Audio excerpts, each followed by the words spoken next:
Hey folks, I'm talking today about the sun in all 12 signs. We're going to be talking about the sun, which is the indicator of illumination, power, identity, consistent vision, confidence, integrity, the Atman, the soul nature. Again, really important what the sun is. We tend to lump all the planets together, but the sun is unique as the one light. Every other planet is an extension of the sun. And so we're going to go through each of the 12 signs like you've seen me do before. And so check this out. I'm sure you're going to really like this video. Please like the video. Clicking like helps a lot more than you know. It pushes the video higher in relevant video searches. Also, please leave a nice comment. Comments also help more than you know as it raises the video in searches. Many times with hundreds of likes, there are only a dozen comments and they can be disproportionately negative. So be positive. Let me know if you like this. Even just a few words really helps. So subscribe, ring the bell to get notified of upcoming videos. Indeed, I would really appreciate that. And so the thing to notice about the sun, first of all, you see this graphic is fantastic here. You see there's this disk of the sun, and then you see there's the god Surya Dev in the middle of that image. And then you see these 7 horses. That refers to the 7 grahas, the 7 planets. But notice that also in that image, you have the sun, and Surya is behind it, almost like it's separate. Because again, there is Surya, the sun, behind all of that. But then one of the 7 horses is also the sun. Sun, moon, Mars, Mercury, Jupiter, Venus, Saturn. Those 7 grahas or planets are also moving through the sky, reflecting the sun's light back.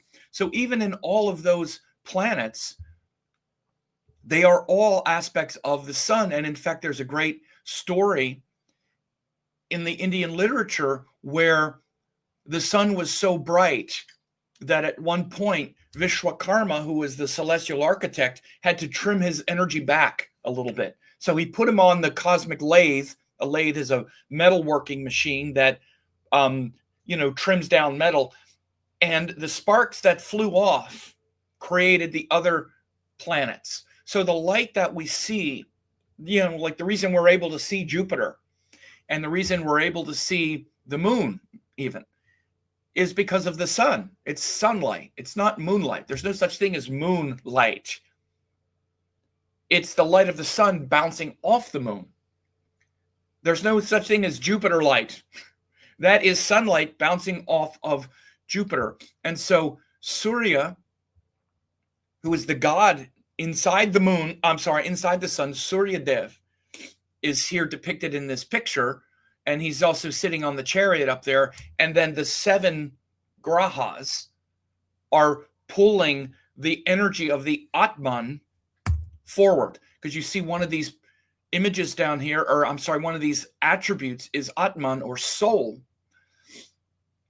The soul emanates and comes down from that non-corporeal existence, that non-material existence.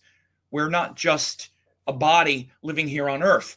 This is a depiction of how behind all of these 7 planets that are pulling us through life and the karmas that are attached to the grahas here on earth, that behind that is Atman, or the soul.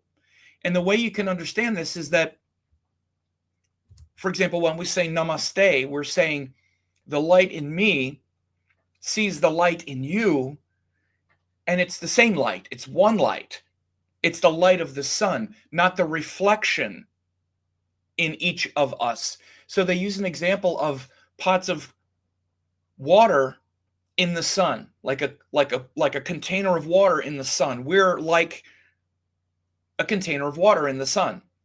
And we tend to look at, and we can hopefully see the light reflected in the other person. Many times we don't even see the light reflected in the other person. We just see the darkness, the density. But when you say namaste, you're saying, I see the light reflected in you, but that's not the true light. I see it as the cosmic light, which is the same light in me. The same separate light in me is the separate light in you, but it's just a reflection of the true light. So that's what namaste actually is indicating. It's not just I'm light, you're light, we're all light, blah, blah, blah. Yeah. But in the higher sense, it's that light is just a mere reflection of the true Atman, where there's only oneness. So you have to understand that first about the sun. Now, it also works on a mundane level, like one of these horses, and drives things like integrity, confidence, consistent vision, power and identity, illumination. But those things with the sun all are in service to the Atman.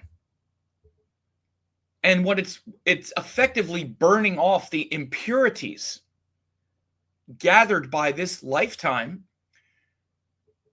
even the impurities that come from our unique identity. So, for example, the way the path works is we incarnate, and by the way, I have a, you can see this here, we incarnate as a separate being, and we have a unique identity through our ascendant. So I'm going to explain this to you. For example, I'm a Gemini. Now, there are many levels of the Gemini. I can just use that unique identity as a sort of behavior because, and then get people to like me through my personality.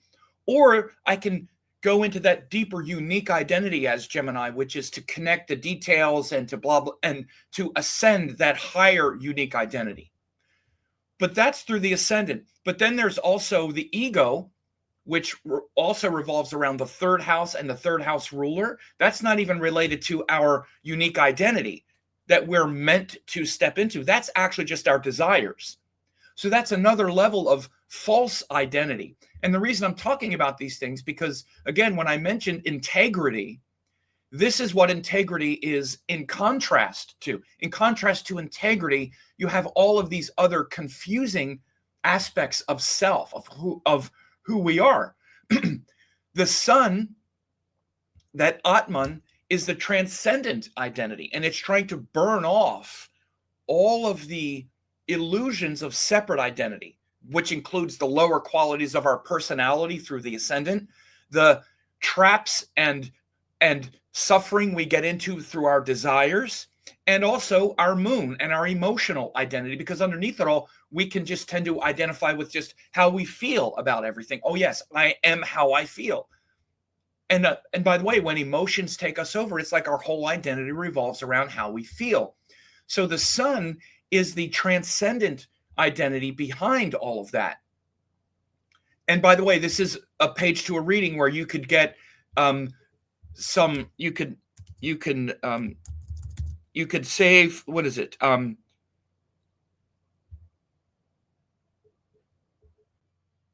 There it is. If you enter this code 24 special, you could save $50 on this 30-minute assessment, but we'll just leave that for now. But this is what the sun is. And this, I went through that because it's very hard to connect with what the sun is really doing, because we're hardly ever in integrity.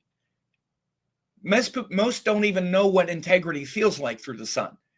It's transcendent, and the sun is trying to burn all of that off, burn off the total attachment to our emotions, which is so ubiquitous. We're so emotional, right? We're so much about our desires. I wanted this thing, and we get taken over by it. Our identity becomes what we're doing to get that thing, right? Notice how we lose ourselves when we get hypnotized by some desire. And sometimes it's a desire to avoid the thing we fear, and then emotions and desires get mixed into that. And then we're trying to find our unique personality, our unique nature underneath all of that. Like I said, I'm like a Gemini, so Geminis can use that innate quality just as a personality to be funny or this or that, or, like a Pisces can use that lower quality of the ascendant to just kind of put on this facade of love and blah, blah, but underneath it all, it's not the authentic ascendant. So much of the time, we're actually just in this lower vibration of our identity that we are lost and have no integrity. So again, the sun, once we connect with that deeper sun, all of these other attributes fall in line, like integrity, confidence, consistent vision. And the closer we are to that Atman nature, the more we have allowed all of the lower qualities of incarnating through the body with karma, the more we've allowed those things to get transformed and burned up in the light of the sun, in the alchemy of the sun, then the more integrity we have. The more integrity we have around our emotions, the more integrity we have around our desires, the more integrity we have around our unique identity. So instead of it just being a personality that we can use, it becomes, again, deeper integrity. So the sun underneath it all, and also the deeper integrity we have around our consistent vision and purpose. And again, when these other things are not in alignment, then we don't act in accordance with our consistent vision and identity and purpose. And we don't have the confidence to do these other things. So it's not correct to just talk about the sun as one of these other planets here in this group of 7, right? As we see here, with the sun, as just one of these 7. He is one of these 7 that is moving through the world. But to really understand the sun, you have to understand this effulgence behind it. Surya Dev, the Atman, which is also the connection to Shiva and Purusha in Ayurveda. It's the transcendent awareness also. So, of course, then we have karma with it. And the karma is what we're going to describe as we look at the sun in each of these 12 signs. So, again, I use the term empowering. He's bringing that power, the power to do the thing I just described. Wherever the sun is when you were born, he's going to have that empowerment. He'll be empowered to do those things and empowered in that way. So again, in Aries is a sign of, in many ways, doing battle. It's ruled by Mars. What are we battling against? Are we battling against others because we don't really feel strong individually? Or are we battling against our own limits and shortcomings so that we can actually face those things with courage? So, of course, the sun is exalted in Aries because the sun, again, is where we have that vision inside and that connection to the soul's course. And we're supposed to just trust it and act instinctively on that. And that's what Aries is, where we instinctively trust and act. So that's why the sun is exalted in Aries. And when the sun is in Aries, it empowers us to face those battles of life. And ultimately, the battle is over our own ignorance and our truthful identity, like I just explained. And again, it's so easy to wind up somewhere on this, lost at sea with not having a authentic, unique identity, getting stuck in our desires and, losing our integrity there, losing ourself and integrity in our emotions. And plus, by the way, in that reading, I also look at people's current cycle. But again, this understanding how the sun connects you to that Atman is so important.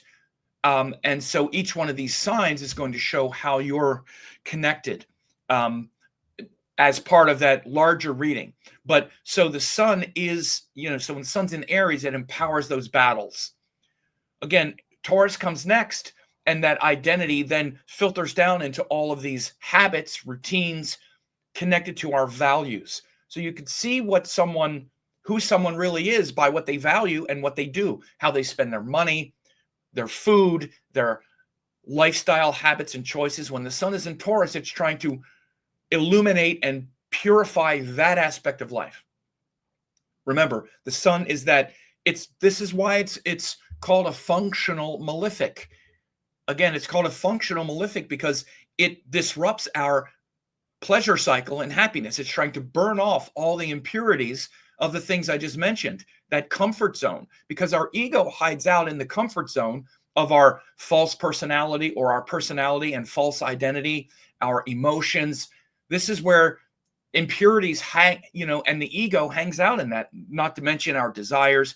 And the sun is malefic toward that because we want to hang out in this laziness of this kind of sloppy identity, these sloppy emotions. The sun is like, no, we're gonna show you this. We're gonna shine the light in that dark area of life. And we have darkness all over the place. Wherever the sun is, it's like you're going to see it. And so again, with Taurus, it's about values and empowering those values. So it's going to be very clear that the reason you're stuck is because your diet is not right. Diet, even things like your attachment to, comfort and family and all of these things need to be purified. So instead of being on the lazy side, it's on the connected side where you find peace and contentment in the things you have, right? So he's empowering values when he's in Taurus. Now, again, we have to always be careful of the lower quality because Sun also goes into these things in a very worldly way. So he's going to also empower the lower quality, but he's trying to burn off the higher quality. So instead of just being materialistic, we're seeing through the trap of materiality. Like in Aries, instead of just empowering battles authentically, Sun is going to first get us battling all over the place. And he's trying to purify and elevate that so that we fight in service of the Atman, not in service of external victories. So we get the Gemini, it's empowering ideas. There'll be a lot of ideas. The sun is like invigorating that thing, like, right? The power is in ideas, right? So again, we can lose ourselves in the lower worldly quality, but he's trying to take us to the purification of ideas. So there'll be a lot of energy focused on that area of life, but it's focused eventually on purification and elevating and bringing confidence eventually and integrity around those things. So again, keep all of those ideas in mind with all of the signs. Integrity and purpose around identity, values, ideas, right? That's what the sun is trying to do. He's trying to invigorate and elevate. And again, with Gemini, it's taking many different pieces of data and ideas and trying to understand them and figure out how things work and then communicate them with others. With Cancer, he's empowering emotions. And again, ultimately, emotions turn into devotion, right? Where we become devoted to things that are transcendent, where it's not just about our, it's not just about our emotions and our family and comfort zone. It's not just about our, how we feel right now. The sun is saying, look, you have very powerful emotions and you need to purify them and illuminate this trap of just seeing yourself as an emotional being. And you have to go deeper into the devotional aspect of life, where it's not just about how you feel in the moment, but it's what's at the core of your heart. Then we have Leo is empowering identity. Now, of course, the sun is the ruler of Leo, so there's going to be a lot of alignment around this. The sun is the indicator of the identity, like I said at the beginning, right? He gives truthful identity. He gives integrity of in and about identity. So when the sun is in Leo, it's very much in alignment with that. But again, we can also understand, I'm talking about all these spiritual potentials. Most of the time, we're not spiritual. We're functioning through the ego. So the sun in Leo could just make the person like, yeah, this is me. Yeah. Oh, right. Yeah. You mean identity. Yeah, that's me. And look at what I do. Me. Look at what I do. It's not you in this world winning and succeeding and confident. It's your transcendent nature is the highest quality of Leo. And the sun in Leo is going to burn off the impurities of that lower identity. And again, but it can certainly do it, but it can also be like everything, trapped in the world of dominating others. And yeah, I'm more powerful than you and all of that stuff. Whereas ultimately it's the alignment with the light itself. Sun in Virgo is empowering details in the sense of, again, it's also ruled by Mercury, but it's organizing those details. It's organizing and empowering. Whereas what we had with Gemini, it was ideas. With Virgo, it's details. So ideas are more in the head. Details are more on the earth. We organize details. This thing, that thing. And the sun's going to empower that and say, okay, but you can get, this can just be a trap. It's not just a bunch of details here on earth. They have to be organized a certain way, yes, and you're good at organizing them and then bringing them into a structure. But that's also a trap. It can either be a trap where you build a prison of details, or it can be like a ladder where you build them and you ascend to the heights. So again, Sun in Virgo has that quality of empowering detail. Sun in Libra, oh, let's get there. Sun in Libra is empowering agreements. Now, of course, you'd be like, oh, Sun's debilitated there. Yes, it is, because as we've said, the Sun is about our identity and our connection to that light, and Libra is where it's at the lowest, because the identity of Libra is the agreement, is the yielding and the humility to the agreement, and not to my identity in it. So this is a conundrum, but it does still empower agreements. It's just the Sun part of us that is trying to find the identity can get lost in the agreement with the other person, but it's still going to empower them. And eventually, again, as we get older, and if there are other factors, it brings great humility. So rather than being so jacked up on our own desires, which again can also be a trap when planets are strong, like when the Sun is in Aries or Leo, like I just said, we can also be like, yeah, look at me winning, look at me winning, look at me. We need more humility. So Libra has a lot of humility, Libra and Aquarius especially, but eventually it does empower agreements. That's what it's doing. And you'll see people that have the Sun in Leo can make some great agreements. And that's like, especially like business agreements, that actually feels really good when Sun is in Libra. What doesn't as much is the personal agreements, because they can feel unappreciated or like they're getting the short end of the relationship agreement, because the Sun isn't, because their own identity can get pushed down in the agreements, but it's still there empowering agreements and leading to humility, and definitely benefiting like business agreements and things where we can share the light with others. Now, Scorpio, uncertainty, I put empowering uncertainty. Scorpio is the sign where we understand that no matter how close we are with another person, how much intimacy is there, how much they like us or we like them, it's going to end. That we have no control over what they do. We get our feelings hurt, and it can be a sort of dark situation. So again, the Sun comes in and illuminates that and says, yeah, this is really what's going on. Because in Scorpio, there can be a lot of kind of sinister motives and a lot of suspicion. And again, because we're very vulnerable there and it's ruled by Mars, there's a lot of emotional combativeness. But the Sun comes in, it's very powerful in Scorpio to illuminate that sense of vulnerability, that feeling of being mistreated and darkness and things like that, and elevate it towards something more empowering. And again, the Sun is trying to transform that aspect of life, any aspect of life, toward the highest purpose. And he brings the light in and reveals the weakness. So again, when it's in Scorpio, it's revealing to the Scorpio that, look, the problem isn't that everybody's out to get you. It's that you don't have self-control. So stop trying to control everyone else, control yourself. And the Sun will then, he shows us this, right? That's always what he's doing. Sagittarius, again, empowering beliefs. So again, the Sun is really already powerful in Sagittarius because it's another fire sign. So again, this is also one of those things when you get this type of alignment, you'd be like, yes, my beliefs are so strong and firm. But Sagittarius is really just like religion. It's just like dogma. So again, there's a lot of support when the Sun is in Sagittarius because it empowers those beliefs. But beliefs aren't necessarily spiritual.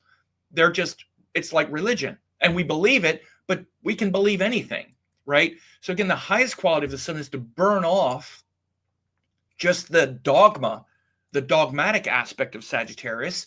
So instead of just being like a religious hypocrite where I believe it and then we don't examine it or it doesn't elevate, it becomes something where the Sun is trying to connect that with the transcendent state, which is beyond belief, which is beyond that inspiring message and more in alignment with the purity of teachings and guru and actual dharma, which is transcendent, not specific to any dogma or religion, right? So then the Sun in Capricorn, empowering our duties. This is a good word for Capricorn, where we sense that we have to work hard and We have to, perform our duties, and it feels like a lot of effort and a sense of struggle. And the sun in Capricorn, it's in the sign of ruled by Saturn. So there is this vibration, which is heavy. And so again, empowering that sense of duty is what happens when the sun is in Capricorn. And it is, very much aligned with this also deeper service in both Capricorn and Aquarius, but it's more practical and tangible. And so rather than just trying to succeed in business and to control our outer environment, the sun illuminates that control of our inner environment and leads to that duty that we have, not just to the outer world, but to our inner world, that salvation. Again, Saturn is going to crush our hopes. It's why it comes after Sagittarius. And then we have to illuminate that feeling of being vulnerable again, similar to Scorpio, but in a more practical way, not emotional, but in a more practical way. So the sun can reveal that those pearls of wisdom internally with the Capricorn fears and stress and anxiety. And then in Aquarius, it's also ruled by Saturn, but it's the external quality of Saturn where we sense the enormity of time and the need to be of service to something higher than ourselves. But again, this is also a difficult one because it's opposite the sign of Leo.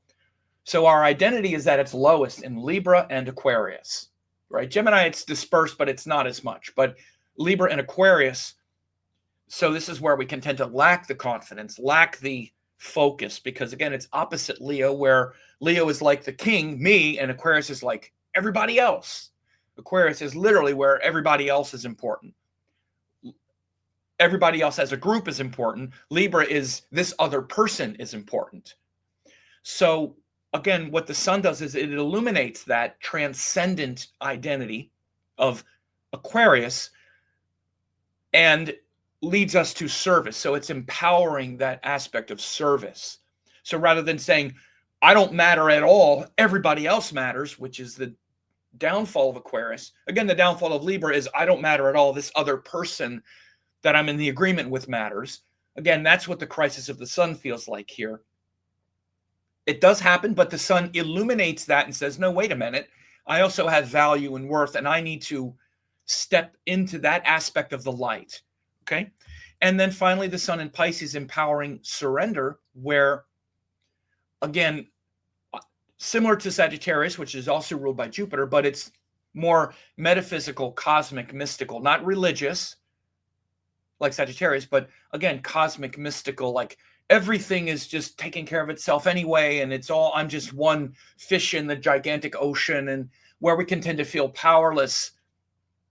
So we kind of surrender because, well, I don't know, everything just kind of happens to me anyway. I'm just kind of a victim of circumstance. So I'm just going to swim off in my fantasy world and it'll all take place. And so again, that's the opposite of surrender. That's escapism, right? So the sun is trying to, it illuminates that and shows you that, and then says, no, wait a minute, you do have power and agency. And the choice isn't to just be a victim of circumstance or and be sort of, run over. The other alternative is to empower, is that your power lies in that surrender. That's also a choice. It's also a personal choice to be a victim. Well, instead of that, make the personal choice to surrender. So the sun empowers in that context through Pisces. Again, if you want to have me look at this in your nature, as I talked about, again, this assessment, again, it's actually 30 minutes where I break down your chart along these parameters. Again, this sort of taming the ego, your true identity, taming the ego and emotions. Again, I talk about the ascendant and your unique identity based on the ascendant. And that's different than that identity that comes through the sun, which is what I just talked about, burning off the impurities. First, we have to, though, also sink into our unique identity. Again, most of the time we spend our whole life trying to just find our unique identity. That's actually what most of us spend time trying to do. We're stuck in our emotional identity and we're stuck in our desires through the ego. We don't even know the difference. We don't even know the difference most of the time. I hope you do, but most of the time, and I mean, it's not to be insulting, but I talk to people and they're like, yeah, I'm this and I'm that. And they're not even close to their unique identity, let alone their sun or their Atman. It's just basically, I'm lost in this emotional experience now. I feel this. Or I have this desire that I didn't get fulfilled. So now that's all I am. I'm these unfulfilled desires and all these emotions that I have about the unfulfilled desires. That's what the person's identity revolves around. The identity is literally my unfulfilled desires and my fears around all of that, because I thought these desires were actually going to make me happy. And then I have all these emotions about it. So most people, their whole identity, maybe your identity revolves mostly around the desires and the feelings about it. You're not even connecting with that true identity underneath it all, the unique identity. Now, again, it doesn't mean it isn't there, but it's kind of a surface personality that doesn't have integrity. You don't have integrity about your unique identity in this lifetime. Again, like if you're the Libra person, right? Your unique identity is to truthfully harmonize those aspects of a relationship, to do it correctly. Instead, it's like, well, sometimes the other person wins and then I try to get back power and then it's back and forth and then it generates a lot of feelings and I don't even know. I don't even know what I am. Even as the Libra, it's all personality. It's behavior. Well, I'm going to pretend that I am okay with this, but then when it doesn't work, I'm going to get mad. And then again, I'm saying Libra, I can say it for every sign. Cancer, same thing. Well, I'm going to pretend, they have a similar kind of emotional thing. But like, Sagittarius, it's going to be like, oh, my big beliefs are okay, and it's like this personality around it can get into bypassing, and then not to mention the third house of desires. And also we're so in the weeds, frankly, we don't even get to the sun or Atman, the transcendent identity, because we're just hanging out in all of that stuff so much. So again, if that's something that also you might want me to talk about, where you are relative to all of these points of evolution, because again, we're trying to evolve toward the truthful qualities of that unique identity, whatever your ascendant is. We're trying to evolve the desires and understand how our desires are generating something that's beneficial. It's not just the ego hurting us. There's a reason for it, and it's also beneficial. But what is it? Again, same way with our emotions. It's not like we're wrong, but we don't understand how we get stuck in the emotional identity. And then, of course, the transcendent state. So again, if that's important to you, then you can check it out. I'll have a link. But aside from that, I appreciate it, and you take care. Thanks for watching. Don't forget to like, comment, share, and subscribe to the channel.